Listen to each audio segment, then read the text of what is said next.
के इस कार्यक्रम की अध्यक्षता कर रहे ओबीसी मोर्चा अध्यक्ष भाई बलराम जी, संचालन कर रहे भाई अनिल जी, और यहाँ पर इसके आयोजक को हम धन्यवाद देना चाहते हैं भाई बिट्टू जी को, आशुतोष जी को, और जो भी इसके आयोजन में लगातार करीब 25 दिनों से लगातार ये लोग मेहनत कर रहे हैं।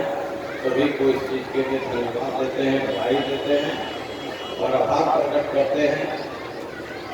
अभी मंत्री जी आए थे प्रेम बाबू, उन्होंने बहुमूल्य समय दिया, उनके प्रति भी आभार प्रकट करते हैं। हमारे बगल में बैठे हुए सुल्तानगंज के लोकप्रिय विधायक ललित बाबू, यहाँ के लोकप्रिय विधायक भाई कमल जी, छोटे भाई विधायक मंटू जी, और यहाँ पर उपस्थित महासभा जिसको बहुत ही से संचालन कर रहे हैं राजीव रंजन जी, मुकेश बाबू सहित तमाम मंच पर बैठे हुए पूरे बिहार से आए हुए जितने भी नेतागण हैं, हम समाज के जितने भी नेतागण हैं, सभी के प्रति हम आभार प्रकट करते हैं कि आप लोग आए, आप लोगों ने बहुमूल्य समय दिया और आप इस समाज को जागरूक करने में अपनी अहम भूमिका निभाई। हम पुनः इस बात के लिए बधाई देते हैं इस आयोजक ने, सभी आयोजकों को, कि आपने जो एक अलग जगाने का काम किया है, निश्चित रूप से इसको हम लोग याद रखेंगे। मेरे पास आए थे कुछ दिन पहले कार्यक्रम लेने के लिए, हम बोले थे कि हम जरूर आएंगे, और रामफल मंडल जी कोई साधारण व्यक्तित्व के आदमी नहीं थे। और एक बात हम कहना चाहते हैं, क्योंकि कुल बच्चा सारी बात को बोल चुके हैं। विनोद बिहारी मंडल जी जो सीतामढ़ी से आते हैं, उन्होंने कहा इस बात को कि ओबीसी का दर्जा हम लोगों को मिलना चाहिए, और ललित बाबू को हम इस बात के लिए धन्यवाद देते हैं कि इन्होंने मांग रखने का काम किया। कुछ परिस्थिति ऐसी हो गई, लेकिन फिर भी आप बधाई के पात्र हैं कि आपने इस मांग को, आपने अपनी आवाज उठाने का काम किए। लेकिन विनोद बिहारी बाबू ये बात बता देते हैं, हर कभी कभी छीनने से भी मिलता है।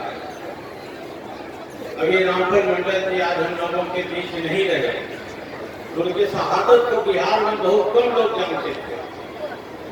लेकिन जब आपकी एकजुटता, भाई बलराम जी की एकजुटता या जितने भी अपने समाज की एकजुटता जो आज हम लोगों के बीच होने जो हम लोग कर रहे हैं, और आपको ये जानकर खुशी होगी कि जितने भी बिहार के राजनीतिक पार्टी हैं, सभी राजनीतिक पार्टी रामफल मंडल जी की जयंती को, उनके पुण्यतिथि को मनाने का काम कर रहा। ये साधारण बात नहीं है, ये हम लोगों की जागरूकता की बात। अपनी आवाज को उठाते रहिए, जीवनी पर भी प्रकाश डाले लोग।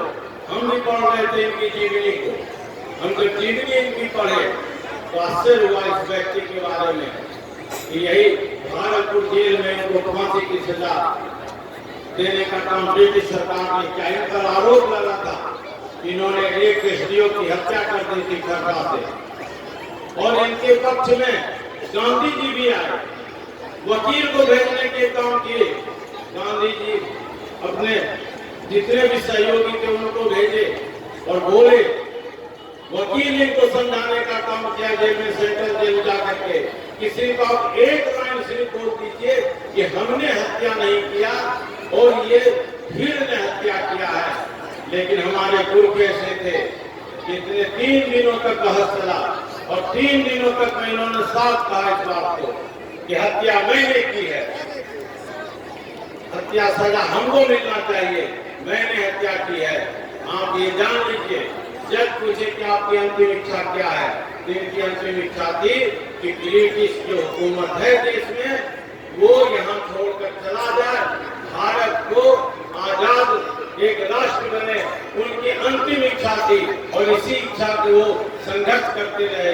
बहुत सारे बलिदान हुए, इस देश में बहुत सारे शहीद हुए, लेकिन हमारे जो पूर्वज थे, पुरखे थे, रामफल मंडल जी, इनकी शहादत को भूला नहीं जा सकता है।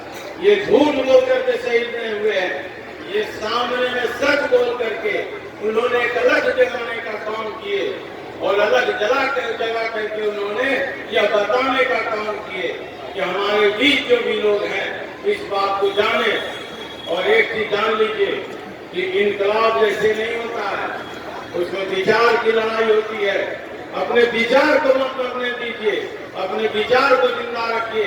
आप संगठित रहिए, एकजुट रहिए और आप संगठित एकजुट रहिएगा तो जितने भी राजनीतिक पार्टी हैं सभी लोग आपके पास आएंगे। हम लोगों को किसी के पास आने की आवश्यकता नहीं है, लेकिन आप संगठित रहिए। हम अपने नेता आदरणीय मुख्यमंत्री जी को और एनडीए सरकार को इस बात के लिए धन्यवाद देते हैं कि 41 वर्षों के बाद सरदार वल्लभ भाई पटेल को भारत रत्न की उपाधि मिली। ये कितने शर्म की बात है कि वल्लभ भाई पटेल को 41 वर्ष के बाद भारत रत्न की उपाधि दी गई उनको। और दूसरी सबसे बड़ी बात है कि आदरणीय मोदी जी ने कर्पूरी ठाकुर को भी सम्मानित करने का काम किए। और हम मांग करते हैं इस बात को, प्रेम भाव तो नहीं, हम मुख्यमंत्री जी से भी बात करेंगे कि हमारे जो राम भरमंडल जी, शहीद राम भरमंडल जी को, इनको भी भारत रत्न की उपाधि मिलना चाहिए।